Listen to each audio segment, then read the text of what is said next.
Hello दोस्तों, दर्द भरी हिंदी कहानियाँ में आप सबका बहुत बहुत स्वागत है। आगे बढ़ने से पहले यदि आपको यह स्टोरी पसंद आए तो प्लीज़ वीडियो को लाइक करें, शेयर करें और हमारे चैनल को सब्सक्राइब करना ना भूलें। आनंद और मैंने परिवार के विरोध के बावजूद प्रेम विवाह किया था। एक दूसरे को पाकर हम बेहद खुश थे। आनंद बैंक मैनेजर थे, बेहद हंसमुख एवं मिलनसार स्वभाव के थे। मेरे हर काम में दिलचस्पी तो लेते ही थे, हर संभव मदद भी करते थे। यहाँ तक कि मेरे कॉलेज संबंधी कामों में भी पूरी मदद किया करते थे। कई बार तो उनके उपयोगी टिप्स से मेरे लेक्चर में नहीं जाना जाती थी। शादी के 4 वर्षों बाद मैंने प्यारी सी बिटिया को जन्म दिया। उसके नामांकन के लिए मैंने अमांसा नाम सुझाया, आनंद और आशा की अमांसा। आनंद प्रफुल्लित होते हुए बोले, यार तुमने तो बहुत बढ़िया नामांकन कर दिया। जैसे यह हम दोनों का रूप है उसी तरह इसके नाम में हम दोनों का भी समाहित है। अमांसा को प्यार से हम अमांसु पुकारते। उसके जन्म के बाद मैंने दोनों परिवारों में मेल मिलाप कराने का बहुत प्रयत्न किया, किंतु असफल रही। दोनों तरफ से काफ़ी अशब्द सुनाए गए। आनंद ने मुझे अपने कसम देते हुए कहा, आशा भविष्य में तुम इस बारे में प्रयास नहीं करोगी। इस तरह दोनों परिवारों में मेल मिलाप होने की उम्मीद समाप्त हो गई। अमांसु के पालन पोषण में हम दोनों पूरी तरह व्यस्त हो गए। अमांसु बचपन से ही मधुर स्वभाव एवं कुशाग्र बुद्धि की थी। आनंद गर्व से कहते, आशा हमारी अमांसु जरूर कुशल इंजीनियर बनेगी, बड़ी तेज बुद्धि की है। मैं कहती, क्यों नहीं, जरूर बनेगी।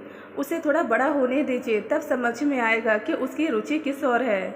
आनंद बोले, तुमने सही कहा, यह जो बनना चाहेगी हम उसमें उसका पूरा सहयोग देंगे। अमांसा 9 वर्ष की हुई ही थी कि कार एक्सीडेंट में आनंद की मृत्यु हो गई। मेरी तो मानो दुनिया ही उजड़ गई। उन्हीं से तो मेरी दुनिया गुलजार थी। नन्ही अमांसु का रो रो कर बुरा हाल था। मम्मा, मैं पापा को नहीं जाने दूंगी। पापा को क्या हो गया? वे जरूर ठीक हो जाएंगे। मैं उसे अपने कलेजे से सटाए शांत करने का असफल प्रयास करती रही। अपनी अमांसु के लिए मैंने अपने दर्द को अंदर ही अंदर दबा लिया। जाहिर तौर पर मैं सामान्य रहने का प्रयास करने लगी। मैंने स्वयं से प्रण किया कि मैं अमांसु को उसके पापा की कमी महसूस नहीं होने दूंगी।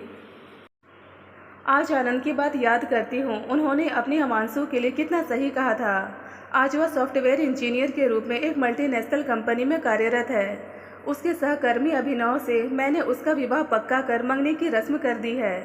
अभिनव एक प्रोजेक्ट के सिलसिले में अमेरिका गया है। वहाँ से लौटने पर दोनों की शादी कर दी जाएगी।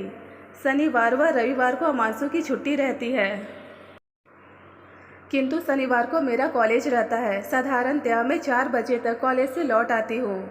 एक शनिवार को कॉलेज से लौटने पर अमांसु ने कॉफ़ी स्नैक्स के साथ अपने हाथों से बनाए स्वादिष्ट उपमा के साथ मेरा स्वागत करते हुए कहा, मम्मा, साथ साथ कॉफ़ी पीने का मज़ा कई गुना बढ़ जाता है। 100% सही। लेकिन रोज़ तो मैं कॉलेज से लौटकर अकेले ही कॉफ़ी स्नैक्स लेती हूँ।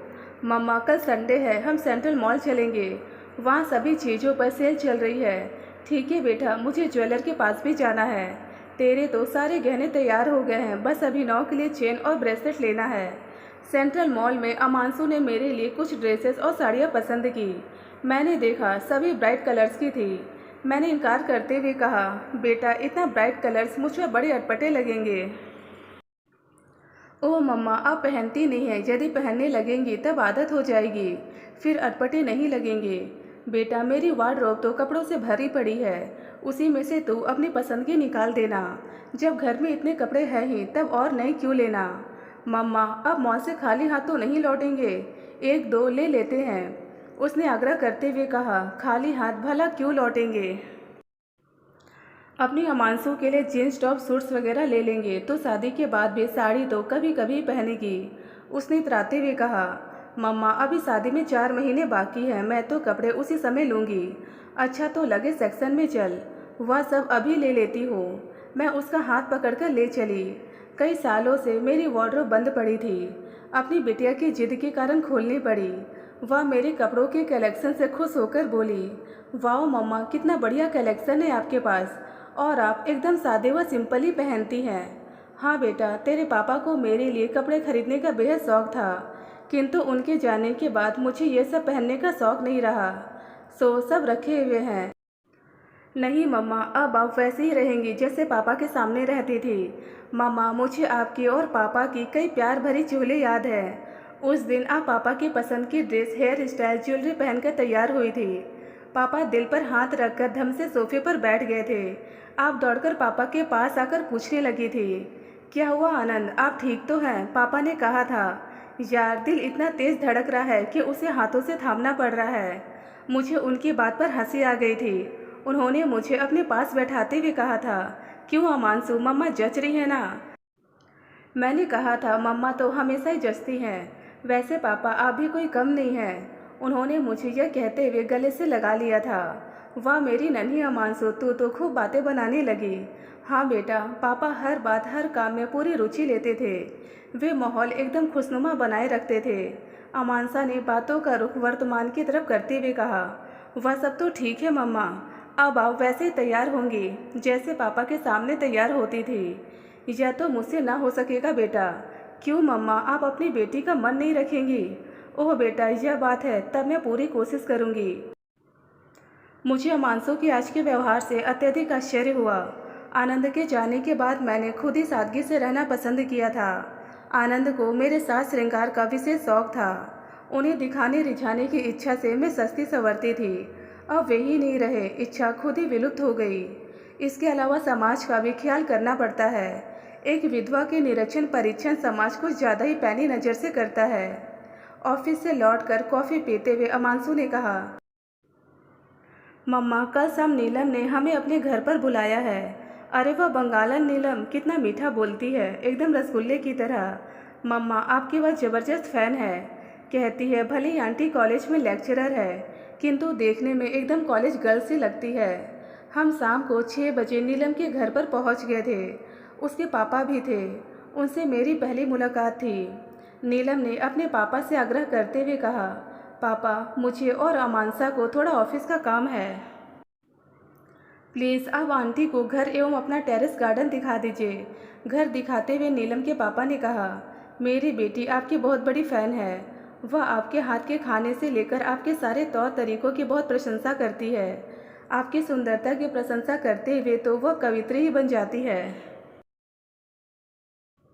ये बच्चियाँ बहुत भोली है, अपने भोलेपन से कुछ सोचती हैं एवं बोलती हैं।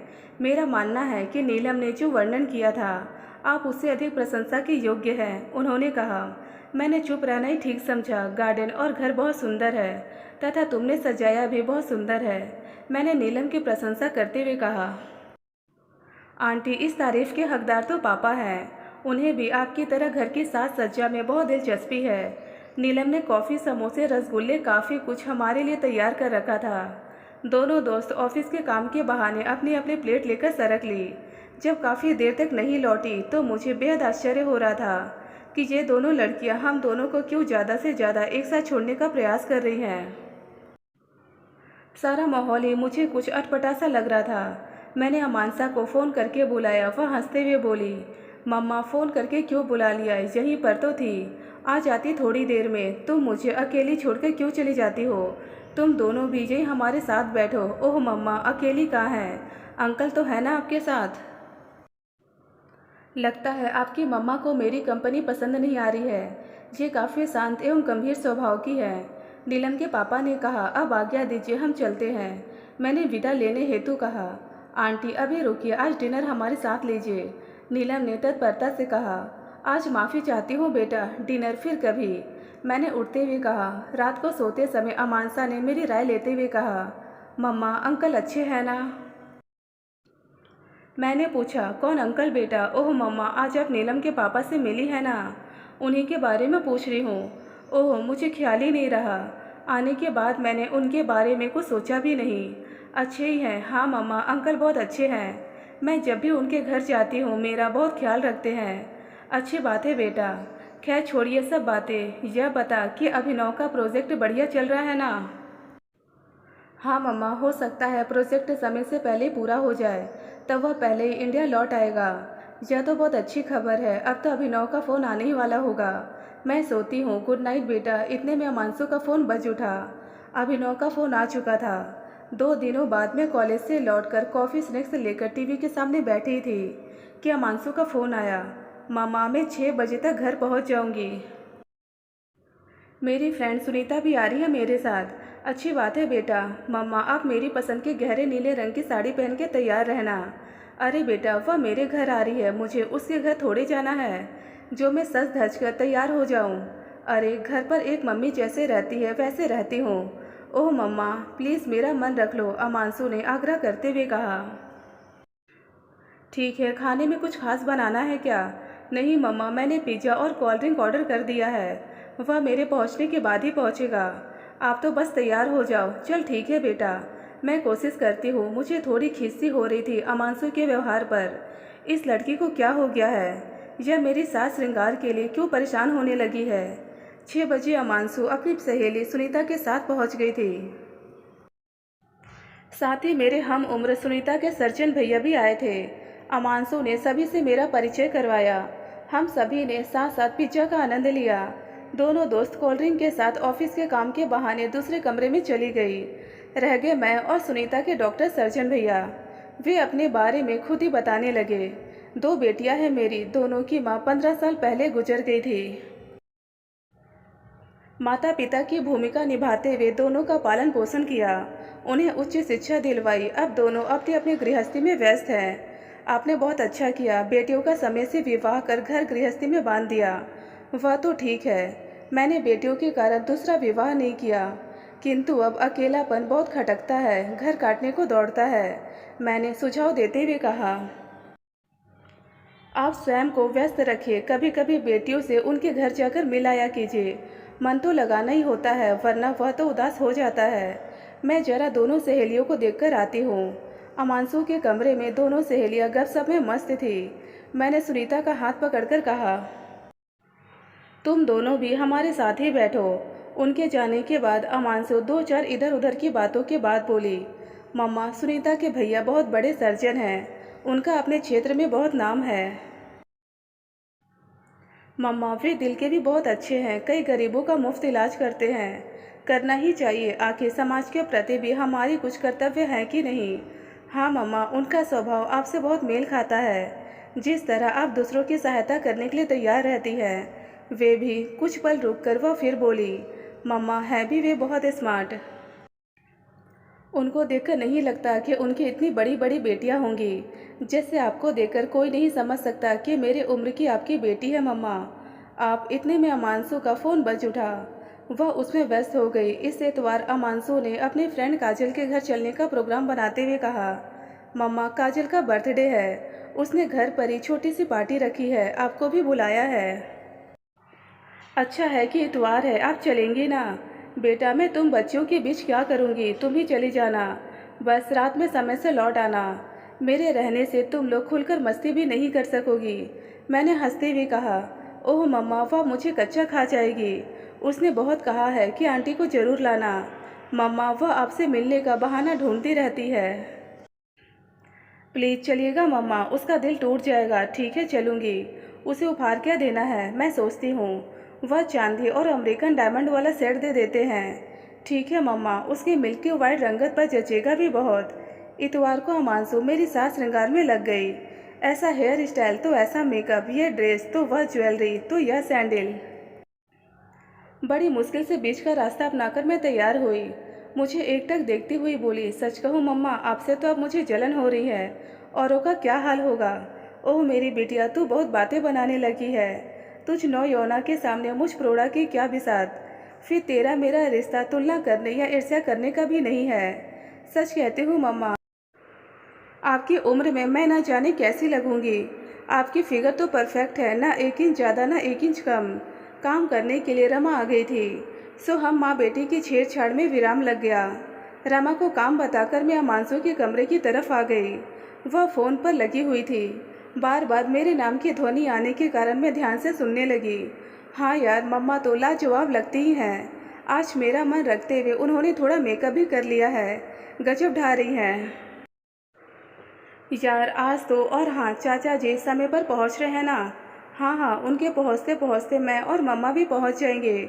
हाँ यही ठीक रहेगा।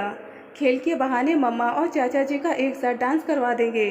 ये आइडिया परफेक्ट है ना? ज़रूर बात बन जाएगी। मैं बातें सुनकर अवाक थी। आखिर माजरा क्या है? मैंने अमांसु से कहा, क्या बात है बेटा, मेरे बारे में क्या बात हो रही है?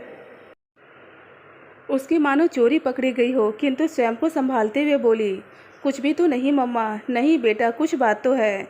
यह चाचा जी कौन है? फिर उनके साथ डांस वाली क्या बात है? ओह मम्मा, कुछ भी नहीं, हम फ्रेंड्स तो कुछ भी आपस में बात करते हैं। आप रमा से कहिए कि वह जल्दी काम खत्म करे, हमें निकलना चाहिए, हम लेट हो रहे हैं। अमांसु, सबसे पहले काजल को फ़ोन से कह दो कि हम लोगों की थोड़ी देर हो जाएगी, गेस्ट आ गए हैं, या कुछ भी कारण बोल दो। और मुझे मेरे सवालों के जवाब चाहिए, वरना मैं नहीं जाने वाली। मेरा यह अल्टीमेटम सुन अमांसु एकदम शांत मुझे एकदम देखने लगी। मैंने उसे गले से लगाकर स्नेह से कहा, क्या बात है बेटा? जब से मैंने तेरी शादी पक्की की है तब से मैं देख रही हूँ तो मेरी सास श्रृंगार पर बहुत ध्यान देने लगी है। फिर कभी किसी विधुर के पापा, तो कभी सर्जन भैया, फिर आज यह चाचा जी। बात क्या है बेटा? तेरे दिल में क्या चल रहा है? अपनी मम्मा को नहीं बताएगी? अमांसु ने धीरे से कहा, मम्मा, मुझे आपकी बहुत चिंता है। मेरी शादी के बाद आप एकदम अकेली हो जाएंगी। मैंने आपको इन लोगों से इसलिए मिलवाया कि आप इनमें से किसी से शादी करने के लिए तैयार हो जाएं।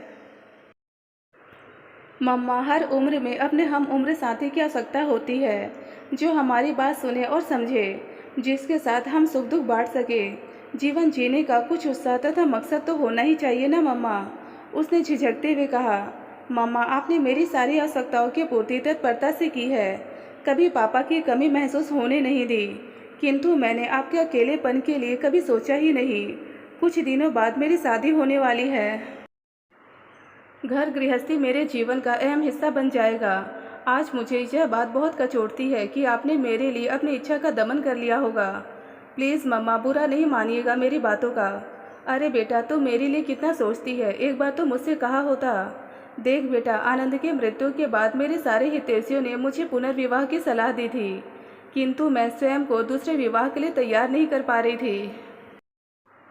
एक तो दिलो दिमाग में आनंदी छाए हुए थे तथा कई बार अकेलेपन से घबराकर पुनर्विवाह का विचार करती, तो यह भय उठ खड़ा होता कि नया जीवन साथी मेरे अमांसु को या अमांसु अपने नए पापा को स्वीकार कर पाएगी या नहीं।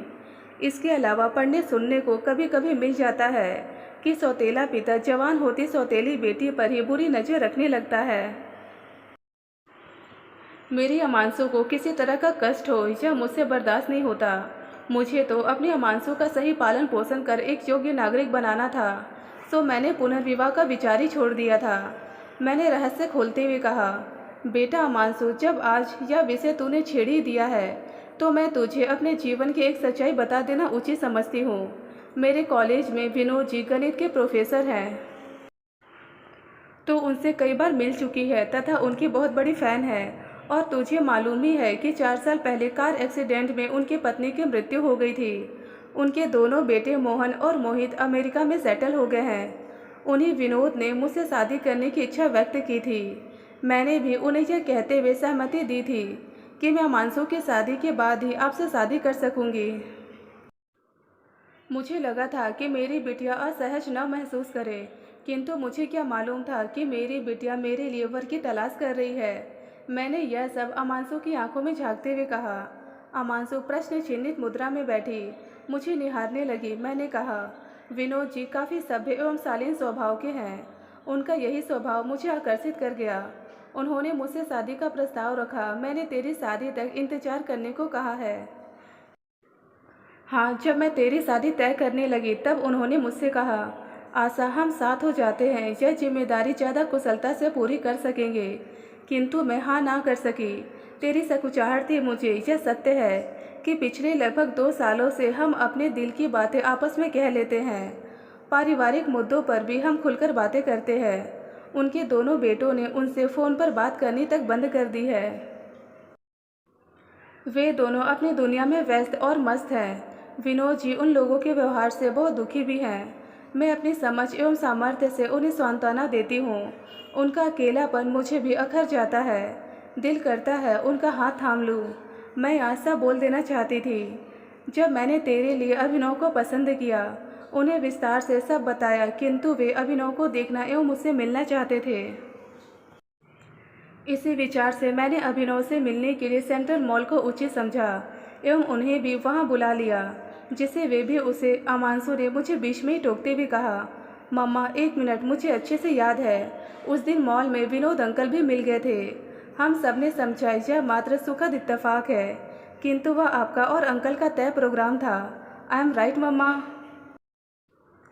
एब्सोल्युटली राइट बेटा, मैंने हंसते हुए कहा। अंकल हमारे साथ पूरे समय रहे थे तथा उन्होंने अभिनव से एवं उसके मम्मी पापा से भी खूब बातें की थी। मम्मा, अभिनव व उसके परिवार को भी अंकल बहुत पसंद आए थे। मम्मा, अब आप उन्हें सहमति दे दीजिए। अब हम एक साथ एक घर में रहेंगे तथा पूरे उत्साह एवं समर्पण से एक दूसरे का साथ निभाएंगे। अमांसु ने अति उत्साह से कहा। ठीक है बेटा, यही सही। मेरे कॉलेज में सारे सहकर्मी हमारे रिश्ते से परिचित हैं, हमारे शालीन व्यवहार की सभी प्रशंसा करते हैं तथा हमारे निर्णय का सभी ने स्वागत किया है। किंतु बेटा, मुझे तामझाम नहीं चाहिए, कुछ अपने परिचितों की उपस्थिति में कोर्ट मैरिज कर ली जाए। मैंने अपने विचार रखे। ठीक है मम्मा, जैसी आपकी मर्जी, मुझे तो अपने पापा का साथ चाहिए। कितना मज़ा आएगा मम्मा, आपने तो मेरी सारी चिंताएं ही खत्म कर दी। कहते हुए वह मेरे गले लग गई। मैंने प्यार से उसे थपथपाते हुए कहा, चल बेटा, काजल की बर्थडे पार्टी में चला जाए। 2 बार उसका फ़ोन भी आ चुका है, वह हमारा इंतज़ार कर रही होगी। हम दोनों हंसते हुए कार में जा बैठे। दोस्तों, कहानी के संदर्भ में आपके जो विचार हैं हमें कमेंट सेक्शन में कमेंट कर ज़रूर बताएं। मैं उम्मीद करती हूँ कि आपको हमारी आज की कहानी भी पसंद आई होगी और इसी तरह की पारिवारिक और शिक्षाप्रद कहानियाँ सुनने और देखने के लिए वीडियो को लाइक कर दीजिए और चैनल को सब्सक्राइब करके और सामने के बेल आइकन को प्रेस कर ऑल पे सेट कर दें, जिससे आने वाली वीडियो की नोटिफिकेशन सबसे पहले आप तक पहुँच सके। मैं मिलती हूँ आपको अपनी अगली वीडियो में एक और नई कहानी के साथ। तब तक के लिए धन्यवाद दोस्तों।